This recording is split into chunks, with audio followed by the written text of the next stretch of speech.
pacar atau teman itu pun bisa menjadi Allah lain bagi kita. Kadang-kadang tuntutan pacar ini lebih mengerikan.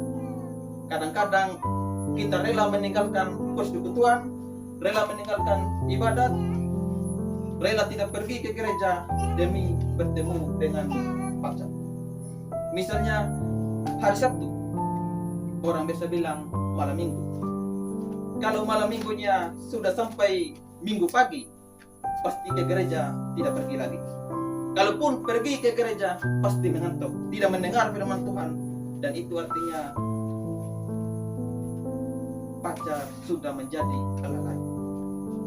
Ataupun kebaktian seperti ini, ketika kita mengajak, ayo sama-sama ke persekutuan, tapi pacar atau teman bilang, mari di sana sah. Katong ada kumpul-kumpul, katong ada mau minum mabok, atau katong mau pergi pesiar, mau berjalan-jalan, atau mau pergi foto. Kadang-kadang teman atau pacar bisa mengajak kita. Kalau ajakan itu adalah ajakan yang berdosa dan kita menurutinya, lalu meninggalkan Tuhan. Ingat, pacar atau teman itu sudah menjadi Allah lain bagi kita. Kadang-kadang kita mau pergi ke gereja. Tujuannya pergi ke gereja. Mungkin hari Jumat atau hari Sabtu sudah berpikir bahwa hari Minggu akan pergi ke gereja. Tapi ada teman yang mengajak lari pagi. Atau ada teman yang mengajak kemana kalau besok jalan-jalan ke Sabut Timur atau ke Liae untuk piknik atau pergi foto-foto di sana. Lalu akhirnya mengurungkan niat kita untuk pergi ke gereja. Lalu akhirnya pergi jalan-jalan, pergi foto-foto. Ingat, itu kita sedang menjadikan teman kita menjadi Allah lain.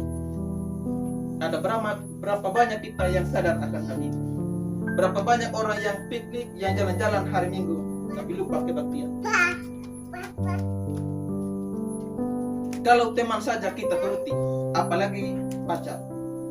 Karena itu saudara, hati-hati terhadap setiap ajakan teman maupun pacar kita yang menghalangi kita untuk bersekutu dengan Tuhan. Karena itu, jangan utamakan mereka. Tapi mungkin kita berpikir, kalau beta sudah ikut dong, nanti dong sudah mau lebih kawan dengan beta, atau dong akan kucilkan beta. Kita pasti berpikir seperti itu. Tapi satu hal yang perlu saudara-saudari, bahwa pacar, teman itu tidak pernah mati untuk saudara. Pacar maupun teman saudara tidak pernah mati bagi saudara di atas kayu salib untuk menebus dosa saudara. Tapi Yesus Kristus mati di atas kayu salib untuk saudara.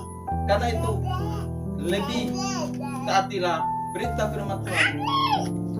Lebih utamakanlah Tuhan daripada pacar maupun teman saudara. Karena itu, jikalau karena mau mentaati firman Tuhan, karena mau mengutamakan Tuhan, lalu saudara diputuskan baik oleh teman maupun oleh pacar, jangan pernah takut. Karena memang kita harus mengutamakan Tuhan lebih daripada apapun, termasuk teman maupun pacar kita. Karena itu sebaik-baiknya teman kita, sesayang-sayangnya kita dengan pasangan kita, pacar kita, ingat, mereka tidak pernah mati bagi kita, tapi Yesus sudah mati bagi kita di atas kayu salib. Karena itu kita harus lebih mengutamakan Tuhan dari segalanya. Karena itu saudara sekalian, apalagi kalau pacar kita orangnya non-Kristen atau bukan orang yang percaya, itu sudah jelas melanggar hukum atau firman Tuhan.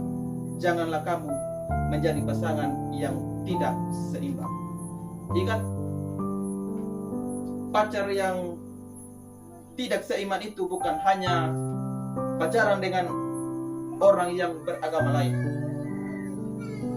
Pacar yang tidak seiman itu bukan hanya pacaran dengan orang yang beragama lain, tapi sekalipun dia beragama Kristen, tapi dia tidak percaya Kristus, dia bukan orang beriman.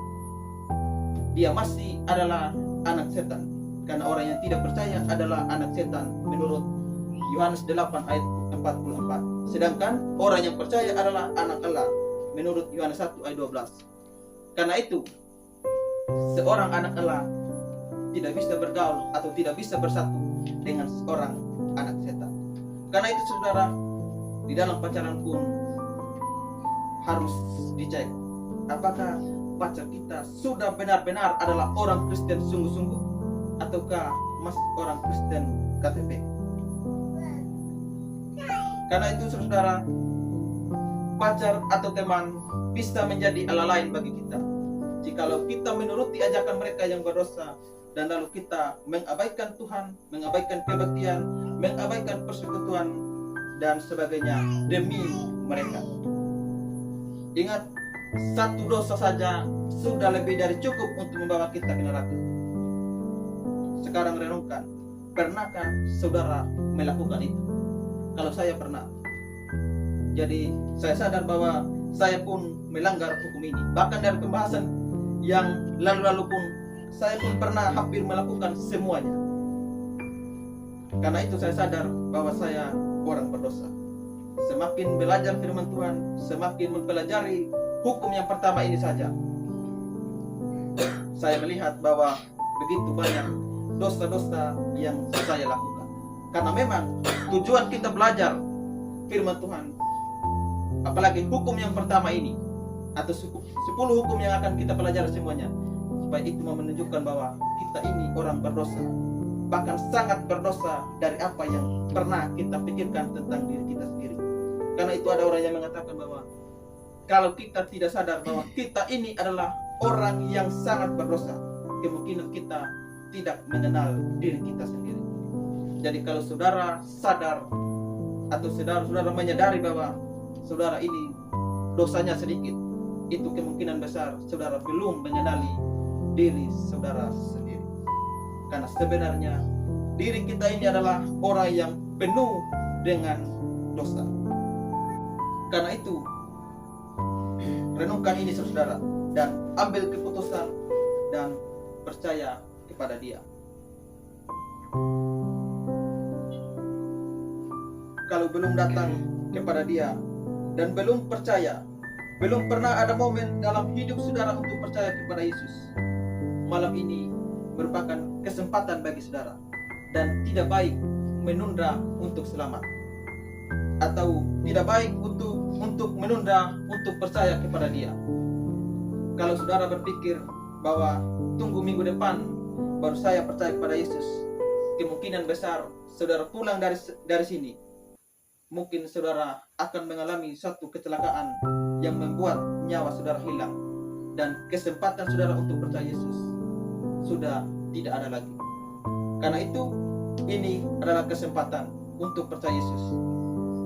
Karena itu buka hati saudara, terima Dia, percayalah kepada Dia sebagai Tuhan dan juru selamat atau penebus dosa saudara. Kiranya firman Tuhan memberkati.